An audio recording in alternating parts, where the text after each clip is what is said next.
Hey guys, how's it going? Pampa here, and I thought I'd tell you the story of my trip, a great trip that didn't happen. If you haven't already, click that like button and subscribe. So yesterday I was supposed to go on a trip to a place in France called Annecy, and this was for an animation festival, an international animation festival in Annecy, and I was gonna go via Geneva because the Geneva airport is the closest to Annecy in France.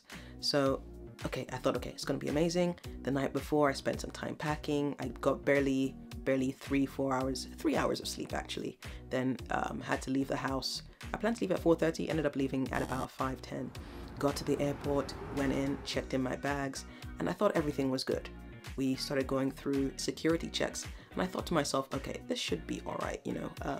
But then when I saw the queue, it was so long. We snaked just up and down the queue for so long. I think I probably did about 2,000 steps in that period. I got there and then I kept going. I was a bit concerned that I might miss the boarding time because the boarding time was set for 6:40 and I spent probably about, I don't know, maybe an hour on that queue.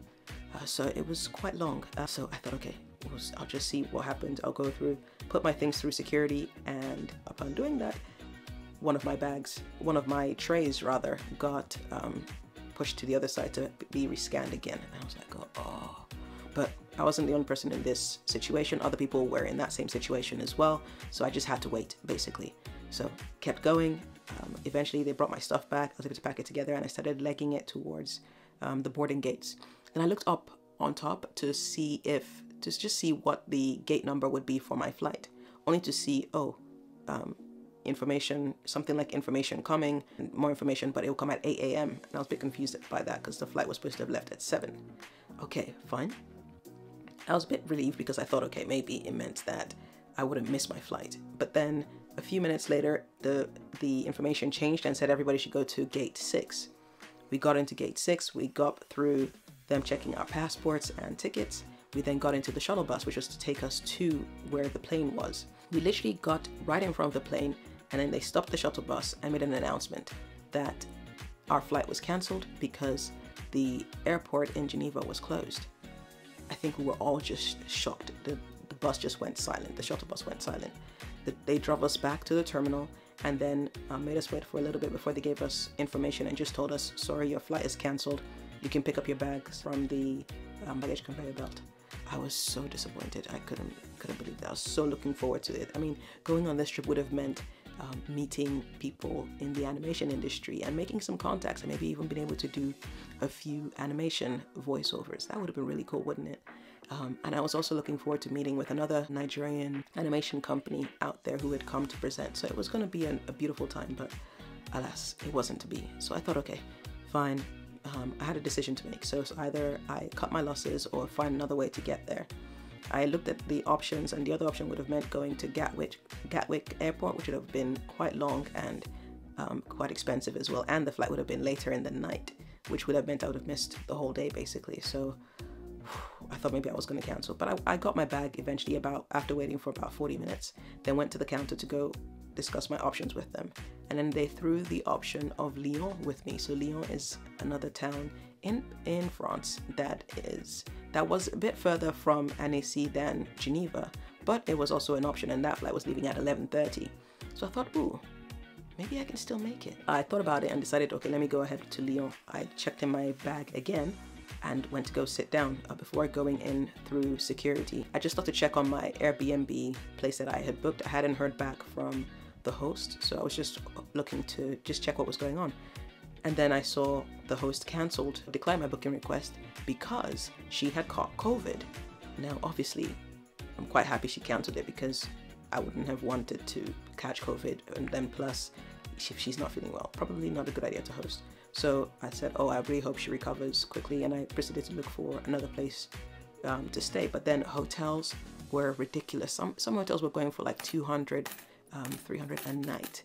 I saw one for maybe about 120 or so per night, way beyond the budget I had thought. So I thought, you know what, maybe it's time to just call it quits and just cut my losses and, you know, go home. So I went back to the EasyJet counter and said, oh, can I have my bag back, please? I do not want to fly anymore. Can you cancel my trip?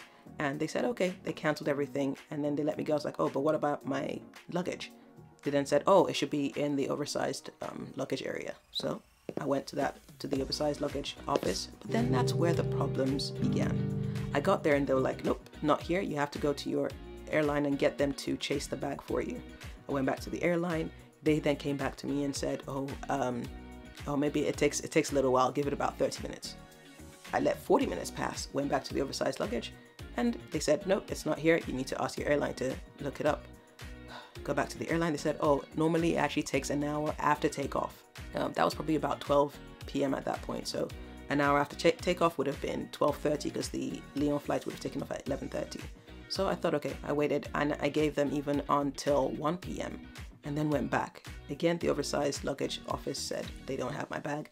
Went back to the airline. I said they don't have my bag. They're like, oh, it should come there. So I'm like, no, don't ask me to go back again. I've been back and forth.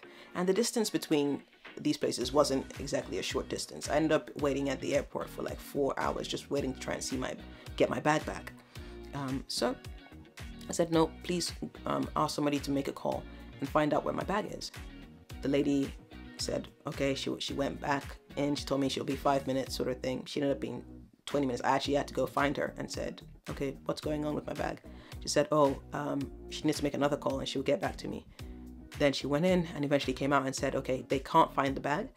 They think it's probably locked away somewhere by security and they don't know where the person who has the key is. Great. Just great. That's what I thought.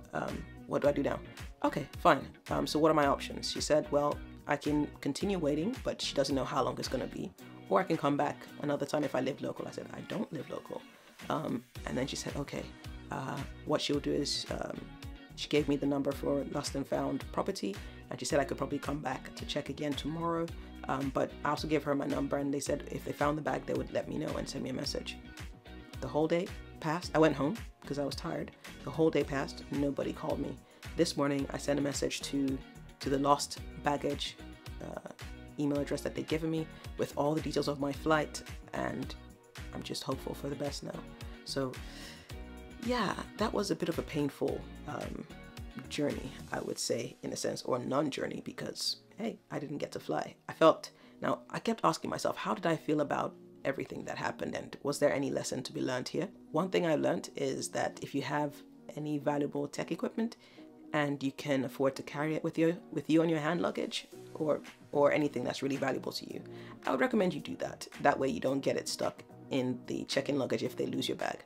I did pack a few tech items in my checked-in luggage, but thankfully most of my tech equipment was on me except my microphone. Now that microphone is my main voiceover microphone, so that was a bit of a pain. That was a lot of a pain actually, because now I can't record using that microphone. I have to use other microphones or buy a new one, which would just be ridiculous. So I don't know what's going to happen with that. I'm going to check back with them today to see what can be done, and then I guess we'll see. I'm also going to have to send another email to request compensation for the cost I've incurred so far in my flight being cancelled, and see what I can get from that. It's quite a shame. I don't know what happened in Geneva that caused all this disruption. For me, it's meant I didn't get to go to the International Animation Festival, which is a big bummer actually, because I was really looking forward to it. But maybe all things work together for good, so we'll see what happens. At least I know from this experience, anything tech equipment that could be very valuable, or anything that's really valuable and I can't afford to lose in my luggage, I'll definitely keep on me.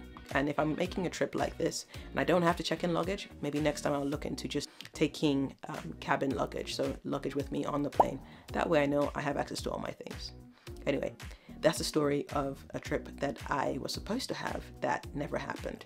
But hey, one of those things. Let me know if you've ever experienced something like this and how you dealt with it, and if there's anything I should consider going forward. Anyway, for more exciting videos than these, check out the videos I have on the sides and in the description. Alright, I'll catch you later. Take care. Bye.